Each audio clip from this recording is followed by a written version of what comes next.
السلام علیکم ورحمۃ اللہ تعالی وبرکاتہ۔ نحمده ونصلي ونسلم على رسوله الكريم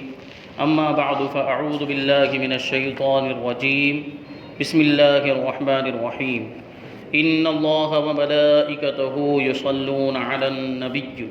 یا ایها الذین آمنوا صلوا علیہ وسلموا تسلیما اللهم صل على سيدنا ومولانا محمد معظم الجود والكرم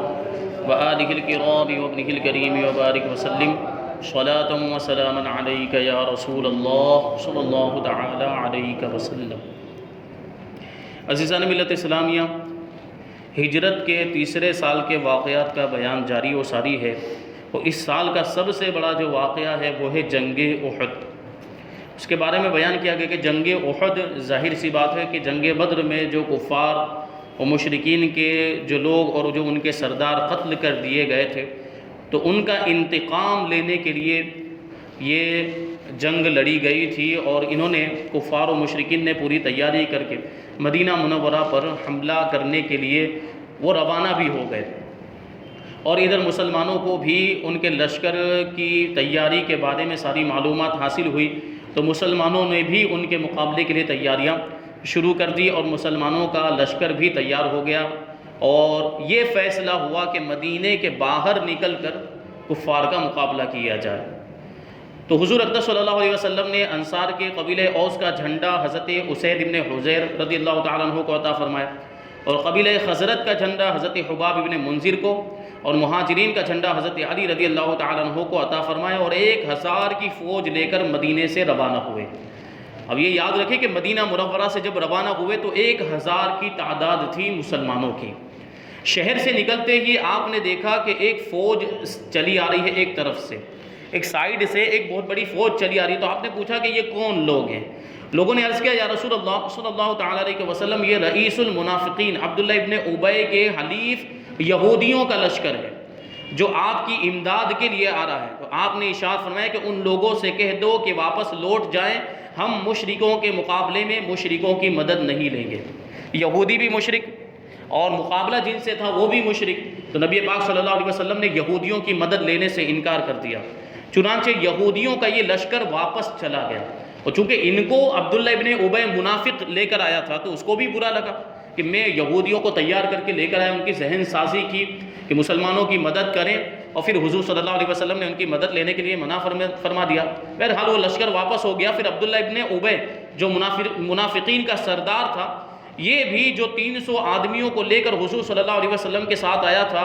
یہ کہہ کر واپس چلا گیا کہ محمد صلی اللہ علیہ وسلم نے میرا مشورہ قبول نہیں کیا اور میری رائے کے خلاف میدان میں نکل پڑے، لہٰذا میں ان کا ساتھ نہیں دوں گا۔ وہ منافق تو تھا، بلکہ منافقین کا سردار تھا، اپنے دل میں کفر چھپائے ہوئے تھا، تو وہ ظاہر سی بات ہے بہانہ ہی ڈھونڈ رہا تھا، اسے بہانہ مل گیا، تو وہ اپنے ساتھ جو 300 آدمی لے کر آیا تھا وہ 300 آدمی کو بھی لے کر واپس ہو گیا۔ یہودیوں کا لشکر تو واپس کر ہی دیا گیا، یہ عبداللہ ابن ابی منافق اپنے ساتھ جو 300 آدمی کو لے کر آیا تھا ان کو بھی واپس لے گیا۔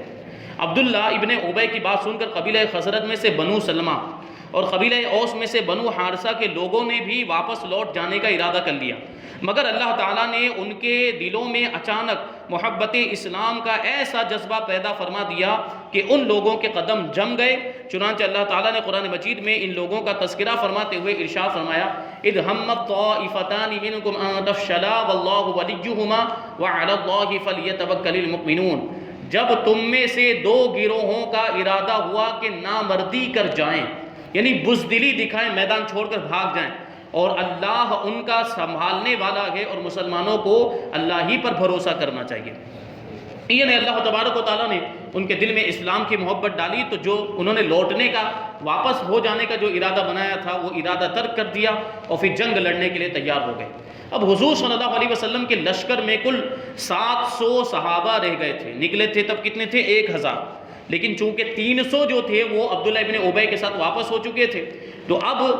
1000 میں سے 300 نکال دیں تو 700 بچے، 700 صحابہ کرام رہ گئے، جن میں کل 100 زرہ پوش تھے، یعنی جو لوہے کا لباس پہنا جاتا ہے اس کو زرہ کہا جاتا ہے۔ تو صرف 100 صحابہ کرام، یہ مسلمانوں کی ابتدائی معاملات تھے مسلمانوں کے، اور غریبی کا معاملہ، اتنا ساز و سامان نہیں ہوا کرتا تھا، اتنے جانور وغیرہ اور جنگ کے ہتھیار وغیرہ نہیں ہوتے تھے، تو صرف 100 صحابہ کرام زیرہ پہنے ہوئے تھے، لوہے کا لباس۔ 700 میں سے 100 صحابہ کرام زیرہ پوش تھے، اور کفار کی فوج میں 3000 اشرار کا لشکر تھا۔ 700 کے مقابلے میں کتنے لوگ آئے تھے؟ 3000،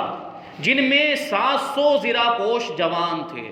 یہاں صحابہ کرام میں صرف 100 زیرہ پوش، اور جبکہ ان میں جو کفار تھے ان کے اندر 700 لوگ زیرہ پہنے ہوئے تھے، 200 گھوڑے، 3000 اونٹ اور 15 عورتیں بھی ان کے ساتھ تھیں۔ یہ ساز و سامان ان کا، اتنی تیاری کے ساتھ کفار آئے تھے۔ شہر سے باہر نکل کر حضور صلی اللہ علیہ وسلم نے اپنی فوج کا معائنہ کیا، اور جو لوگ کم عمر تھے ان کو واپس لوٹا دیا کہ جنگ کے ہولناک موقع پر بچوں کا کیا کام، جو بچے تھے، چھوٹے تھے، ان کو واپس کر دیا گیا۔ مگر جب حضرت رافع بن خدیج رضی اللہ تعالیٰ عنہ سے کہا گیا کہ تم بہت چھوٹے ہو، تم بھی واپس چلے جاؤ، تو وہ فوراً انگوٹھوں کے بل تن کر کھڑے ہو گئے، پاؤں کے انگوٹھوں کے بل۔ تو پنجے کو یوں اونچا کر کے جب کھڑے ہو جاتے ہیں تو قد تھوڑا اونچا ہو جاتا ہے، ہائٹ تھوڑی اونچی لگنے لگتی ہے۔ اب یہ ان کا جوش جہاد دیکھیں، بچوں کے اندر یہ جذبہ تھا کہ وہ کہیں واپس نہ کر دیے جائیں، اور یہ جو سعادت اور خوش نصیبی ہے جنگ میں شامل ہونے کی، اس سے وہ محروم نہ ہو جائیں۔ چھوٹے ہونے کے باوجود، کم عمر اور بچے ہونے کے باوجود ان کے اندر یہ جذبہ اور وہ سمجھ بھی دیکھیں، ایثار کے لیے، جو قربانی کے لیے کیسی سمجھ، یہ عشق کرواتا ہے، یہ محبت جو ہے اسلام کی وہ کرواتی۔ تو وہ فوراً اپنے انگوٹھوں کے بل تن کر کھڑے ہو گئے تاکہ ان کا قد اونچا نظر آئے۔ چنانچہ ان کی یہ ترکیب چل گئی، یہ آئیڈیا ان کا کام آ گیا، اور فوج میں شامل کر لیے گئے۔ حضرت سمورہ رضی اللہ تعالیٰ عنہ جو ایک کم عمر نوجوان تھے، جب ان کو واپس کیا جانے لگا تو انہوں نے عرض کیا کہ میں رافع بن خدیج کو کشتی میں پچھاڑ دیتا ہوں، اس لیے اگر وہ فوج میں لے لیے گئے ہیں تو پھر مجھ کو بھی ضرور جنگ میں شریک ہونے کی اجازت ملنی چاہیے۔ رافع بن خدیج کو ان کی وہ ترکیب کی وجہ سے لے لیا گیا تھا۔ اب حضرت سمورہ بھی، یہ بھی بچے تھے، کم عمر تھے، وہ یہ بھی چاہ رہے تھے کہ مجھے بھی جنگ میں جو ہے کہ شریک ہونے کا موقع ملے، لیکن ان کو واپس کر دیا گیا۔ تو اب انہوں نے کیا جو ہے کہ دلیل پیش کی کہ جب رافع بن خدیج کو لے لیا گیا تو مجھے بھی لینا چاہیے، کیونکہ میرا جب رافع بن خدیج سے مقابلہ ہوتا ہے تو ہمیشہ میں ان کو ہرا دیتا ہوں جنگ کے اندر، ان کو کشتی میں پچھاڑ دیا کرتا ہوں، تو اس کا مطلب یہ ہے کہ طاقت میں ان سے زیادہ ہوں۔ تو جب ان کو لے لیا گیا ہے تو مجھے بدرجہ اولا لینا چاہیے۔ چنانچہ دونوں کا مقابلہ کرایا گیا، حضرت سمورہ کا اور حضرت رافع بن خدیج کا، دونوں کم عمر صحابہ کرام کا۔ اور واقعی حضرت سمورہ رضی اللہ تعالیٰ عنہ نے حضرت رافع بن خدیج کو زمین پر دے مارا۔ اس طرح ان دونوں پرجوش نوجوانوں کو جنگ احد میں شرکت کی سعادت نصیب ہو گئی۔ یہ جوش جہاد اور محبت اور عشق، اسلام کے لیے قربانی کا جذبہ۔ مشرکین تو 12 شوال ہجری 3 بدھ کے دن ہی مدینے کے قریب پہنچ کر کوہ احد پر اپنا پڑاؤ ڈال چکے تھے، مگر حضور اکرم صلی اللہ علیہ وسلم 14 شوال المکرم ہجری 3 بعد نماز جمعہ مدینے سے روانہ ہوئے، رات کو بنی نجار میں رہے اور 15 شوال سنیچر کے دن نماز فجر کے وقت احد کے میدان میں پہنچے۔ حضرت بلال رضی اللہ تعالیٰ عنہ نے اذان دی اور آپ نے نماز فجر پڑھا کر میدان جنگ میں مورچہ بندی شروع فرمائی۔ حضرت عکاشہ بن محصن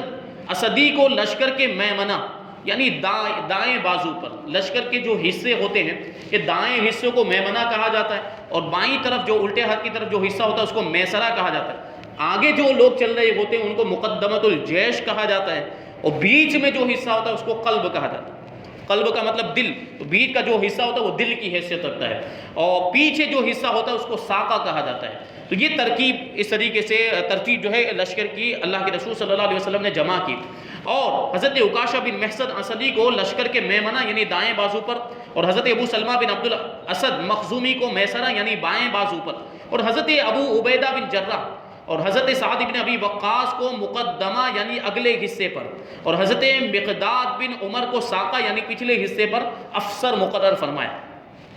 اور صف بندی کے وقت احد پہاڑ کو پشت پر رکھا، یعنی پہاڑ کو پیچھے کی جانب رکھا اور آگے کی طرف رخ کر کے یہ لشکر کو اس طریقے سے صف بندی کرنے کے لیے آپ نے حکم دیا، اور کوہ عینین کو جو وادی قنات میں ہے اپنے بائیں طرف رکھا۔ لشکر کے پیچھے پہاڑ میں ایک درہ یعنی تنگ راستہ تھا جس میں سے گزر کر کفار قریش مسلمانوں کی صفوں کے پیچھے سے حملہ آور ہو سکتے تھے، اس لیے حضور صلی اللہ علیہ وسلم نے اس درے کی حفاظت کے لیے 50 تیر اندازوں کا ایک دستہ مقرر فرما دیا۔ جو احد پہاڑ جن لوگوں نے دیکھا ہے، جو وہاں پر گئے ہیں، تو اس پہاڑ جو ایک پہاڑ، وہ تو احد پہاڑ جو بہت بڑا ہے، اس پہاڑ سے پہلے ایک چھوٹی سی پہاڑی ہے یہ وہی پہاڑی ہے جس پر نبی کریم صلی اللہ علیہ وسلم نے 50 صحابہ کرام کو مقرر فرمایا تھا، تیر انداز صحابہ کرام، کہ یہیں پر کھڑے رہنا جب تک میں حکم نہ دوں یہاں سے ہٹنا مت۔ تو حضرت عبداللہ ابن جبیر رضی اللہ تعالیٰ عنہ کو اس دستے کا افسر بنایا اور یہ حکم دیا کہ دیکھو ہم چاہے مغلوب ہوں یا غالب، یعنی ہمیں جیت ملے یا نہ ملے، ہم جیتیں یا ہار جائیں، مگر تم لوگ اپنی جگہ سے اس وقت تک نہ ہٹنا جب تک میں تمہارے پاس کسی کو نہ بھیجوں۔ اس جملے کو آپ یاد رکھیں گے، نبی کریم صلی اللہ علیہ وسلم نے اس دستے کو 50 تیر اندازوں کا جو دستہ تھا اس کو وہاں مقرر کرنے کے بعد یہ ارشاد فرمایا کہ چاہے ہماری جیت ہو یا ہار ہو تمہیں یہاں سے ہٹنا نہیں ہے جب تک میں کسی کو تمہارے پاس نہ بھیجوں، تم یہیں پر رہنا۔ یہ جملہ نبی پاک صلی اللہ علیہ وسلم نے ارشاد فرمایا تھا، لیکن پھر بھی اس کے باوجود کیا ہوا تھا وہ آگے ہم سنیں گے۔ مشرکین نے بھی نہایت باقاعدگی کے ساتھ اپنی صفوں کو درست کیا، چنانچہ انہوں نے اپنے لشکر کے میمنہ پر خالد بن ولید کو، جو اس وقت تک ایمان نہیں لائے تھے، خالد بن ولید کو بعد میں سیف اللہ کا لقب ملا ہے، اللہ کی تلوار۔ جب وہ مسلمان ہو گئے اور اسلام کے لیے جب وہ لڑتے تھے تو ان کے رعب و دبدبہ کا ایسا معاملہ تھا کہ کافروں کے دل ان کے سینوں میں دہل جایا کرتے تھے، یہ حضرت خالد بن ولید۔ لیکن اس وقت تک وہ مسلمان نہیں ہوئے تھے تو اسلام کے خلاف لڑنے کے لیے کفار کے لشکر میں شامل ہو کر آئے تھے۔ تو لشکر کے میمنہ پر کافروں نے حضرت خالد بن ولید کو، میسرہ پر اکرمہ بن ابو جہل کو افسر بنا دیا۔ سواروں کا دستہ صفوان بن امیہ کی کمان میں تھا، تیر اندازوں کا دستہ الگ تھا جن کا سردار عبداللہ بن ربیعہ تھا، اور پورے لشکر کا علم بردار طلحہ بن ابو طلحہ تھا جو قبیلہ بنو عبد الدار کا ایک آدمی تھا۔ حضور صلی اللہ علیہ وسلم نے جب دیکھا کہ پورے لشکر کفار کا علم بردار قبیلہ بنو عبد الدار کا ایک شخص ہے تو آپ نے بھی اسلامی لشکر کا جھنڈا حضرت مصعب ابن عمیر رضی اللہ تعالیٰ عنہ کو عطا فرمایا جو قبیلہ بنو عبد الدار سے تعلق رکھتے تھے، تاکہ برابری کا معاملہ ہو جائے۔ سب سے پہلے کفار قریش کی عورتیں دف بجا بجا کر ایسے اشعار گاتی ہوئی آگے بڑھی جن میں جنگ بدر کے مقتولوں کا ماتم اور انتقام خون کا جوش بھرا ہوا تھا۔ لشکر کفار کے سپہ سالار ابو سفیان کی بیوی ہند آگے آگے اور کفار قریش کے معزز گھرانوں کی 14 عورتیں اس کے ساتھ ساتھ تھیں، اور یہ سب آواز ملا کر یہ اشعار گاتی جا رہی تھی کہ نحنو بنات طارق نمشی علی النمارق، ہم آسمان کے تاروں کی بیٹیاں ہیں، ہم قالینوں پر چلنے والیاں ہیں، ان تقبلوا نعانق او تدبروا نفارق، اگر تم بڑھ کر لڑو گے تو ہم تم سے گلے ملیں گے اور پیچھے قدم ہٹایا تو ہم تم سے الگ ہو جائیں گے۔ مشرکین کی صفوں میں سے سب سے پہلے جو شخص جنگ کے لیے نکلا وہ ابو عامر اوسی تھا، جس کی عبادت اور پارسائی کی وجہ سے مدینے والے اس کو راہب کہا کرتے تھے، مدینے کا رہنے والا تھا، مگر رسول اللہ صلی اللہ علیہ وسلم نے اس کا نام فاسق رکھا تھا۔ زمانہ جاہلیت میں یہ شخص اپنے قبیلہ اوس کا سردار تھا اور مدینے کا مقبول عام آدمی تھا، لوگ اس کی بہت عزت کیا کرتے تھے۔ مگر جب رسول اکرم صلی اللہ علیہ وسلم مدینے میں تشریف لائے تو یہ شخص جذبہ حسد سے جل بھن کر خدا کے محبوب صلی اللہ علیہ وسلم کی مخالفت کرنے لگا، یہ حضور کا دشمن بن گئے جلن کی وجہ سے، اور مدینے سے نکل کر مکہ چلا گیا اور کفار قریش کو آپ سے جنگ کرنے پر آمادہ کیا۔ اس کو بڑا بھروسہ تھا کہ میری قوم جب مجھے دیکھے گی تو رسول اللہ صلی اللہ علیہ وسلم کا ساتھ چھوڑ دے گی، چنانچہ اس نے میدان میں نکل کر پکارا کہ اے انصار، کیا تم لوگ مجھے پہچانتے ہو؟ میں ابو عامر راہب ہوں۔ تو انصار نے یعنی انصار صحابہ کرام نے چلا کر کہا کہ ہاں ہاں اے فاسق، ہم تجھ کو خوب پہچانتے ہیں، خدا تجھے ذلیل فرمائے۔ ابو عامر اپنے لیے فاسق کا لفظ سن کر تل ملا گیا اور کہنے لگا کہ ہائے افسوس، میرے بعد میری قوم بالکل ہی بدل گئی۔ پھر کفار قریش کی ٹولی جو اس کے ساتھ تھی مسلمانوں پر تیر برسانے لگی، اس کے جواب میں انصار نے بھی اس زور کی سنگ باری یعنی پتھر برسائے کہ ابو عامر اور اس کے ساتھی میدان چھوڑ کر بھاگ گئے۔ لشکر کفار کا علم بردار طلحہ بن ابو طلحہ صف سے نکل کر میدان میں آیا اور کہنے لگا کہ کیوں مسلمانوں، تم میں کوئی ایسا ہے کہ یا وہ مجھ کو دوزخ میں پہنچا دے یا خود میرے ہاتھ سے وہ جنت میں پہنچ جائے۔ یہ اس نے طنز تانے کے طور پر کہا تھا۔ اس کا یہ گھمنڈ سے بھرا ہوا کلام سن کر حضرت علی شیر خدا رضی اللہ تعالیٰ عنہ نے فرمایا کہ ہاں میں ہوں، یہ کہہ کر فاتح خیبر نے ذوالفقار کے ایک ہی وار سے اس کا سر پھاڑ دیا اور وہ زمین پر تڑپنے لگا اور شیر خدا منہ پھیر کر وہاں سے ہٹ گئے،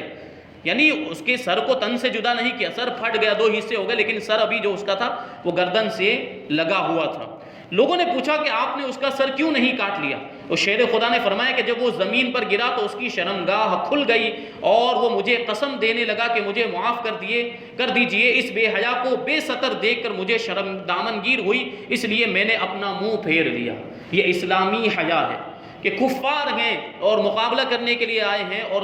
جو ہے کہ مسلمانوں کا خاتمہ کرنا چاہتے ہیں اپنے گمان میں، اور ایسے موقع پر بھی جب شیر خدا رضی اللہ تعالیٰ نے دیکھا کہ اس کا ستر کھل گیا ہے تو حیا کی وجہ سے آپ نے چہرہ گھما لیا اور اس کی شرمگاہ پر نظر نہیں فرمائی ہے۔ یہ اسلامی حیا ہے۔ اللہ تبارک و تعالیٰ ہمیں اس حیا کا صدقہ عطا فرمائے۔ طلحہ کے بعد اس کا بھائی عثمان بن ابو طلحہ رجس کا یہ شعر پڑھتا ہوا حملہ آور ہوا کہ ان علی اہل اللواء حقا ان یخضب اللواء او تندقا، علمبردار کا فرض ہے کہ نیزے کو خون میں رنگ دے یا وہ ٹکرا کر ٹوٹ جائے۔ حضرت حمزہ رضی اللہ تعالیٰ عنہ اس کے مقابلے کے لیے تلوار لے کر نکلے اور اس کے شانے پر ایسا بھرپور ہاتھ مارا کہ تلوار ریڑھ کی ہڈی کو کاٹتی ہوئی کمر تک پہنچ گئی۔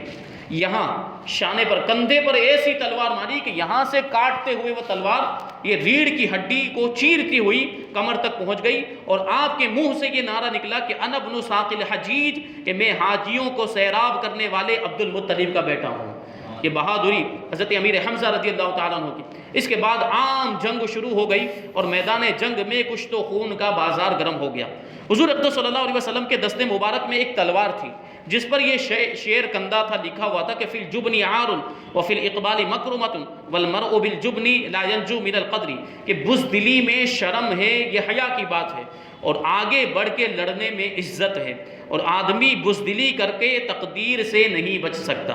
حضور صلی اللہ علیہ وسلم نے فرمایا کہ کون ہے جو اس تلوار کو لے کر اس کا حق ادا کر دے۔ یہ سن کر بہت سے لوگ اس سعادت کے لیے لپکے، مگر یہ فخر و شرف حضرت ابو دجانہ رضی اللہ تعالیٰ عنہ کے نصیب میں تھا کہ تاجدار دو عالم صلی اللہ علیہ وسلم نے اپنی یہ تلوار اپنے ہاتھ سے حضرت ابو دجانہ رضی اللہ تعالیٰ عنہ کے ہاتھ میں عطا فرمائی، اور یہ اعزاز پا کر جوش مسرت میں مست و بے خود ہو گئے اور عرض کیا کہ یا رسول اللہ اس تلوار کا حق کیا ہے؟ ارشاد فرمایا کہ تو اس سے کافروں کو قتل کرے یہاں تک کہ یہ تلوار ٹیڑھی ہو جائے، یہ اس کا حق ہے۔ اور حضرت ابو دجانہ رضی اللہ تعالیٰ عنہ نے عرض کیا کہ یا رسول اللہ صلی اللہ تعالیٰ علیہ وسلم میں اس تلوار کو اس کے حق کے ساتھ لیتا ہوں۔ پھر وہ اپنے سر پر ایک سرخ رنگ کا رومال باندھ کر اکڑتے اور اتراتے ہوئے میدان جنگ میں نکل پڑے اور دشمنوں کی صفوں کو چیرتے ہوئے اور تلوار چلاتے ہوئے آگے بڑھتے چلے جا رہے تھے کہ ایک دم ان کے سامنے ابو سفیان کی بیوی ہند آ گئی۔ حضرت ابو دجانہ رضی اللہ تعالیٰ عنہ نے ارادہ کیا کہ اس پر تلوار چلا دیں، مگر پھر اس خیال سے تلوار ہٹا لی کہ رسول اللہ صلی اللہ علیہ وسلم کی مقدس تلوار کے لیے یہ زیب نہیں دیتا کہ وہ کسی عورت کا سر کاٹے۔ حضرت ابو دجانہ رضی اللہ تعالیٰ عنہ کی طرح حضرت حمزہ اور حضرت علی رضی اللہ تعالیٰ عنہما بھی دشمنوں کی صفوں میں گھس گئے اور کفار کا قتل عام شروع کر دیا۔ حضرت حمزہ رضی اللہ تعالیٰ عنہ انتہائی جوش جہاد میں دو دستی تلوار مارتے ہوئے آگے بڑھتے چلے جا رہے تھے۔ اسی حالت میں سبا غبشانی سامنے آ گیا۔ آپ نے تڑپ کر فرمایا کہ اے عورتوں کا ختنہ کرنے والی عورت کے بچے، ٹھہر، کہاں جاتا ہے؟ تو اللہ رسول سے جنگ کرنے چلا ہے، یہ کہہ کر اس پر تلوار چلا دی اور وہ دو ٹکڑے ہو کر زمین پر ڈھیر ہو گئے۔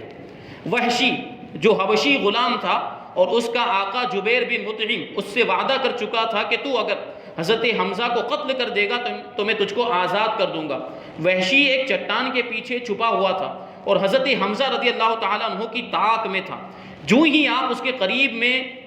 پہنچے، اس نے دور سے اپنا نیزہ پھینک کر مارا جو آپ کی ناف میں آ کر لگا اور پشت کے پار ہو گیا۔ اس حال میں بھی حضرت حمزہ رضی اللہ تعالیٰ عنہ تلوار لے کر اس کی طرف بڑھے، مگر زخم کی تاب نہ لا کر گر پڑے اور شہادت سے سرفراز ہو گئے۔